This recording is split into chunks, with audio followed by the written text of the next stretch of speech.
deal is the kind of deal that screams, don't trust, and then you won't have to put all the emphasis on verification. I mean, they are really nervous about it. On one hand, they're delighted with the prospect of their enemy forever disarming himself of a whole category of weapons.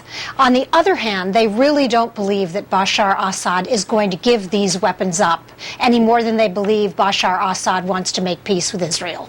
And Israel maintains that it can take care of itself if Syria decides to wage a strike against them. And the Interior Minister also saying, hey, we can keep a close watch on verification to see if they are actually moving those chemical weapons around to places that they're not supposed to. Right. Well, some of the initial reports we've gotten about these movements are apparently coming from Israeli sources. So John Kerry is very dependent on Israeli intelligence in terms of carrying out the deal that he's made with Vladimir Putin. But, you know, even in the best of times, it would be hard for any country to disarm itself of 1,000 tons of mustard gas, sarin, some VX, but they're going to supposedly do this in the middle of a war. From another standpoint, the Israelis are worried about this being perceived in the region as a win-win for Assad. In other words, he gets to stay, whereas Obama initially said he's got to go.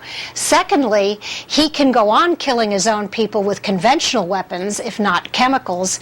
And finally, you know, he's the one who's got out upon whom this all depends. And so rebels, those who've been fighting Assad, are understandably dispirited by this agreement. But let me ask you this, quietly behind the scenes, what are the views of Israeli leaders at this point towards President Obama in the way that he has handled this whole situation? They just don't trust him. I mean, they really believe that in the end, Israel must depend on itself. On the other hand, they're also aware of the fact that Israel is not able to inflict the kind of damage on its real enemy, its major enemy, which is Iran, without the help of the United States. So Israel, too, is in kind of a diplomatically difficult box.